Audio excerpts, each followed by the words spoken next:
할렐루야. 10월 21일 수요일 아침 기도회를 시작하겠습니다. 오늘 하나님의 말씀은 시편 31편 1절부터 24절까지의 말씀입니다. 봉독하도록 하겠습니다. 다윗의 시, 인도자를 따라 부르는 노래. 여호와여, 내가 주께 피하오니 나를 영원히 부끄럽게 하지 마시고 주의 공의로 나를 건지소서. 내게 귀를 기울여 속히 건지시고 내게 견고한 바위와 구원하는 산성이 되소서. 주는 나의 반석과 산성이시니 그러므로 주의 이름을 생각하셔서 나를 인도하시고 지도하소서. 그들이 나를 위하여 비밀이 친 그물에서 빼내소서.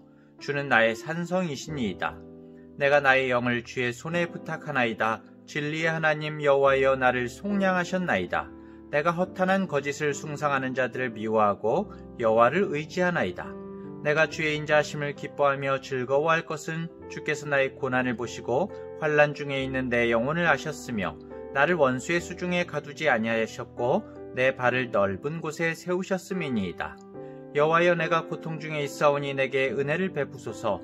내가 근심 때문에 눈과 영혼과 몸이 쇠하였나이다. 내 일생을 슬픔으로 보내며 나의 연수를 탄식으로 보내며 내 기력이 나의 죄악 때문에 약하여지며 나의 뼈가 쇠하도소이다. 내가 모든 대적들 때문에 욕을 당하고 내 이웃에게서는 심히 당하니 내 친구가 놀라고 길에서 보는 자가 나를 피하였나이다. 내가 잊어버린 바 됨이 죽은 자를 마음에 두지 아니함 같고 깨진 그릇과 같으니이다. 내가 무리의 비방을 들었으므로 사방이 두려움으로 감싸였나이다. 그들이 나를 치려고 함께 의논할 때에 내 생명을 빼앗기로 꾀하였나이다. 여호와여, 그러하여도 나는 주께 의지하고 말하기를 주는 내 하나님이시라 하였나이다. 나의 앞날이 주의 손에 있사오니 내 원수들과 나를 핍박하는 자들의 손에서 나를 건져주소서. 주의 얼굴을 주의 종에게 비추시고 주의 사랑하심으로 나를 구원하소서. 여호와여, 내가 주를 불러싸오니 나를 부끄럽게 하지 마시고 악인들을 부끄럽게 하사 스올에서 잠잠하게 하소서.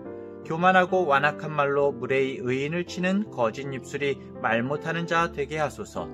주를 두려워하는 자를 위하여 쌓아두신 은혜, 곧 주께 피하는 자를 위하여 인생 앞에 베푸신 은혜가 어찌 그리 큰지요. 주께서 그들을 주의 은밀한 곳에 숨기사 사람의 꾀에서 벗어나게 하시고 비밀이 장막에 감추사 말다툼에서 면하게 하시리이다. 여호와를 찬송할지어다. 견고한 성에서 그의 놀라운 사랑을 내게 보이셨음이로다. 내가 놀라서 말하기를 주의 목전에서 끊어졌다 하였사오나 내가 주께 부르짖을 때에 주께서 나의 간구하는 소리를 들으셨나이다. 너희 모든 성도들아, 여호와를 사랑하라. 여호와께서 진실한 자를 보호하시고 교만하게 행하는 자에게 엄중히 갚으시느니라. 여호와를 바라는 너희들아, 강하고 담대하라. 아멘. 말씀이 오늘 오랜만에 긴 말씀이었죠. 매일 아침마다 묵상하는 시편이 우리에게 큰 은혜를 주고 있습니다. 고난, 눈물, 아픔, 위기의 그 어려운 상황에서도 그것을 믿음으로 해석하고 고백하는 모습이, 특별히 오늘 다윗의 모습이 현실의 나와는 상관없는 그런 동떨어진 고백들이 아니라 연약한 우리 인생 속에서 고뇌하면서도 믿음으로 나오는 고백들이기 때문에 이 시편의 은혜가 더 크다고 할 수 있겠습니다. 그러니까 이 시편을 읽다 보면은 모두 다 그냥 지나치지 못할 나의 이야기, 여러분들의 이야기인 것이죠. 그렇죠? 시편 31편의 상황도 다윗이 평안하고 만족할 때 지은 시편이 아닙니다. 지금 다윗의 주변에는 무수히 많은 원수들이 거짓 모함과 관계로 다윗을 무너뜨리려고 하고 있습니다. 1절부터 보시면은 여호와여, 내가 주께 피하오니 나를 영원히 부끄럽게 하지 마시고 주의 공의로 나를 건지소서, 이렇게 말하죠. 주께 피하오니, 이 구절이 시편에서 아주 자주 사용되는 그런 표현입니다. 우리들도 문제가 있으면은 피하려고 하죠. 어려움이 있으면은. 그런데 중요한 것은 어디로 피하느냐입니다. 다윗은 피할 곳이 하나님이라는 것을 아주 정확하고도 분명하게 알았다는 거죠. 우리가 피해야 할 때에 사실 어떻게 피하느냐보다 어디로 피하느냐가 더 중요한 것입니다. 제가 조류 전문가가 아니라서 들은 이야기지만은 이 꿩이나 타조가 적들을 만났을 때 미처 피하지 못하면은 자신의 머리를 이 풀숲이나 모래에다가 푹 박는다고 합니다. 그러면 어떻게 될까요?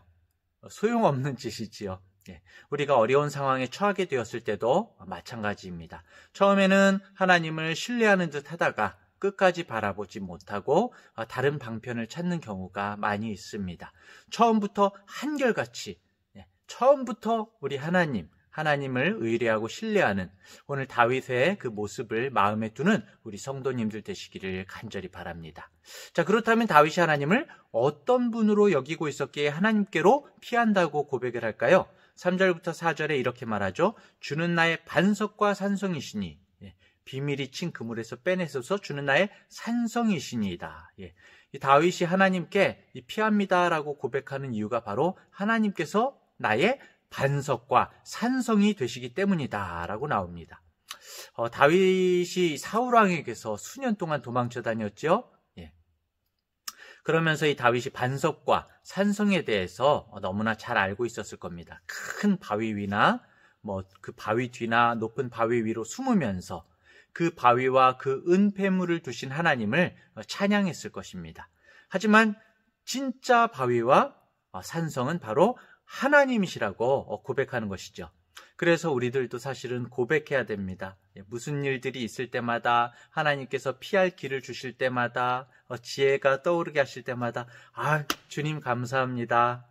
이 보이는 해결점이 아니라 주님께서 바로 나의 산성이십니다. 나의 요새십니다. 주님만이 정답이십니다. 라고 하나님 앞에 고백하는 우리 성도님들 되시기를 간절히 바랍니다.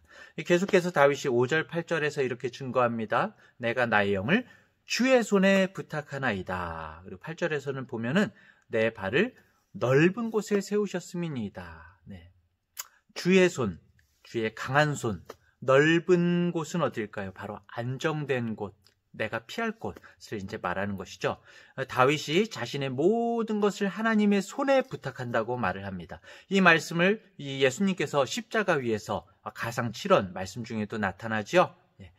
사울왕이나 대적자들의 손이 아무리 커도 하나님의 손보다 크지 않음을 다윗은 알고 있는 겁니다.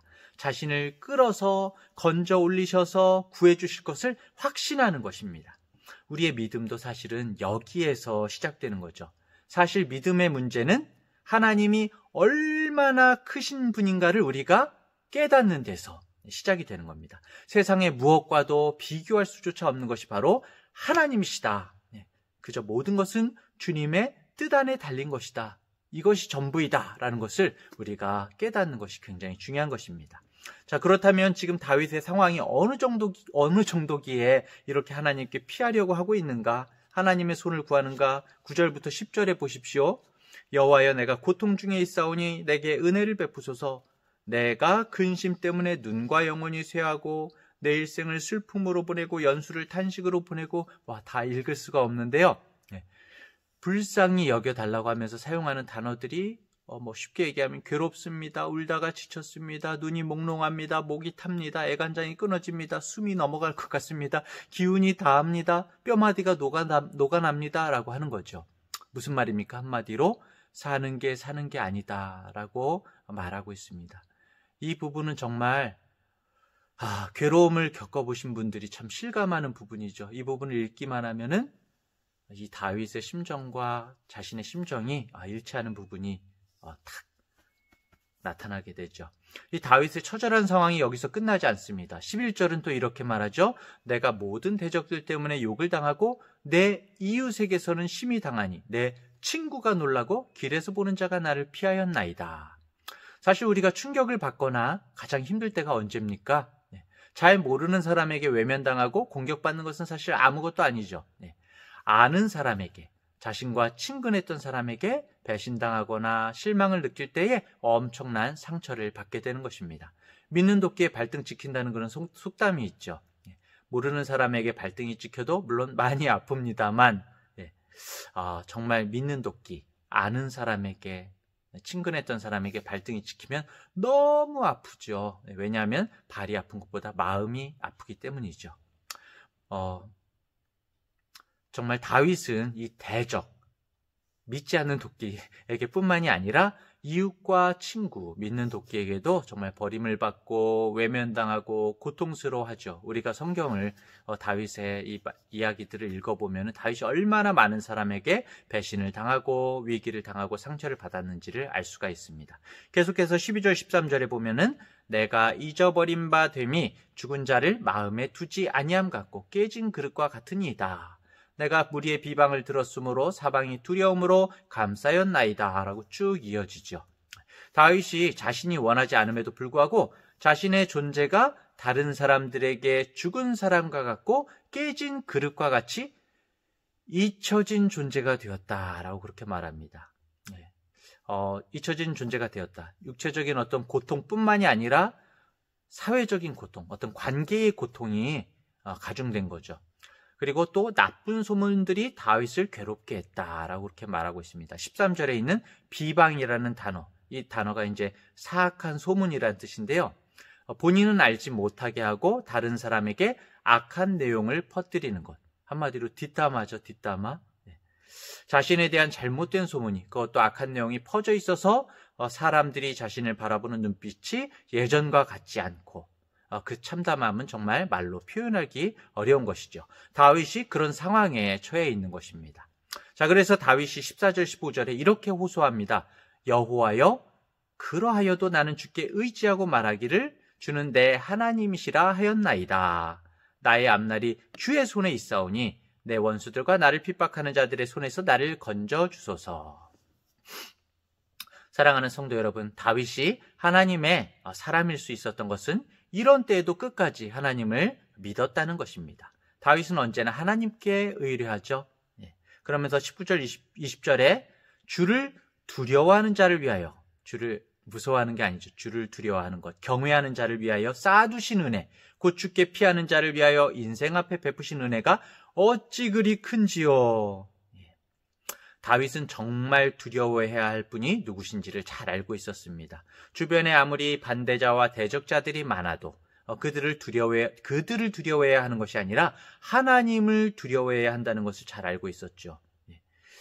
이런 말이 있죠. 하나님을 두려워하면 세상에 있는 그 무엇도 두렵지 않습니다. 그런데 하나님을 두려워하지 않으면 세상에 있는 그 무엇도 두렵지 않은 것이 없습니다. 네, 그런 이야기가 있습니다.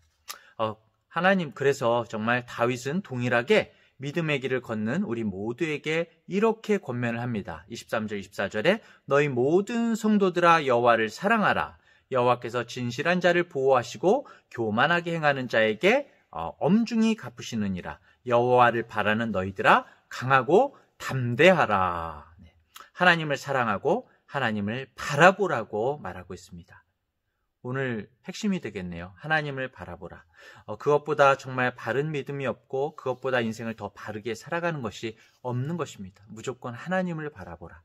다윗이 이렇게 확신을 가지고 말할 수 있는 것은 그 다윗의 인생 자체가 샘플이고 모델이기 때문이죠. 인간적으로 보면 다윗의 인생은 정말 실패와 굴곡진 인생이었다고 말할 수 있을 것입니다. 부모와의 관계, 형제관계, 부부관계, 군신관계, 자식과의 관계 모두가 사실은 다윗 인생 자체가 문제투성이었죠. 이런 실패와 아픔들이 다윗으로 하여금 더욱 뚜렷하게 하나님을 바라보게 만들었던 것입니다. 그 모든 실패는 사실 실패가 아니라 다윗을 하나님께 끊어지지 않게 메어주는 은혜의 사슬이 되었던 거죠.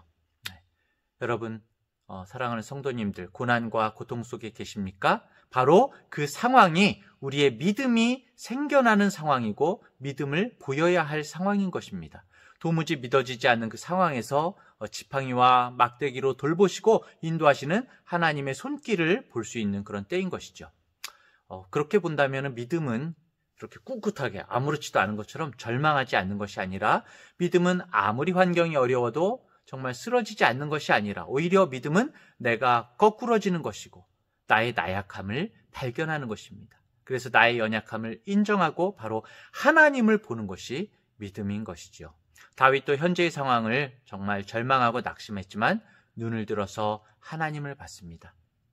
우리도 눈을 들어서 하나님을 봐야 됩니다. 하나님을 볼 수 있는 눈만 있다면 고난을 이겨낼 수가 있습니다. 세상에 그 어떤 고난보다도 하나님이 크시기 때문입니다. 사랑하는 성도 여러분, 오늘도 우리의 가정과 일터와 삶의 자리 가운데 많은 문제와 해결해야 할 어려움이 있을지라도, 우리를 고통스럽게 만드는 것이 있을지라도 그 모든 것들이 우리로 하여금 기도하게 하고 주님을 더욱 뚜렷하게 보이도록 만들어주는 은혜의 통로들임을 생각하시기 바랍니다. 그래서 정말 우리가 주님께만 피하게 해주고 주님을 두려워하게 경외하게 해주고 강하고 담대하게 주님을 기다리도록 만들어주는 문제들이라는 것을 생각하시기 바랍니다. 오늘 하루도 우리 앞에 주님께서 주신 24시간 속에서 오직 주님만을 더욱 뚜렷하게 바라보는 복된 우리 성도님들 되시기를 간절히 축원합니다. 오늘 이 말씀을 가지고 기도하겠습니다. 첫 번째로, 어려움에도 다른 곳으로 피하지 않고 하나님께 피하며 하나님 안에서 평안을 구하게 하소서. 두 번째로, 진짜 바위와 산성 되시는 주님이 얼마나 크신 분임을 실감하는 지혜를 주소서. 세 번째로, 많은 실패와 어려움이 나를 주님께 매는 오히려 은혜의 사실임을 깨닫게 하소서. 제가 먼저 기도하고 함께 기도하면서 오늘 하루를 시작하겠습니다. 하나님 아버지, 정말 혼자 지고 간다고 생각하던 내 어깨의 짐이 때때로 너무나 무겁습니다. 나에게 처한 상황이 너무 가혹하다고 생각하고 인생의 모든 문제가 왜 이렇게 꼬이는지 너무 어렵게 느껴질 때가 있습니다. 내 몸의 질병이 너무나 고통스럽고 헤쳐나가야 할 인생이 너무나 고될 때가 있습니다. 주님, 하지만 오늘 말씀을 통해서 다시금 주를 바라봅니다. 다윗이 오직 온전하게 피할 곳이 하나님뿐인 것을 알았고 진정으로 경외하며 두려워할 분이 하나님밖에 없음을 알았으며 강하고 담대한 마음으로 하나님만을 기다려야 한다는 것을 고백하는 모습을 봅니다.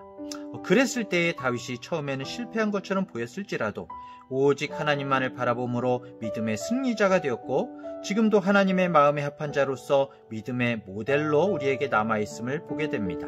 주님, 간절히 원하옵기는 우리 또한 모든 삶의 자리에서 다윗과 같이 하나님을 뚜렷하게 바라보게 하여 주옵소서.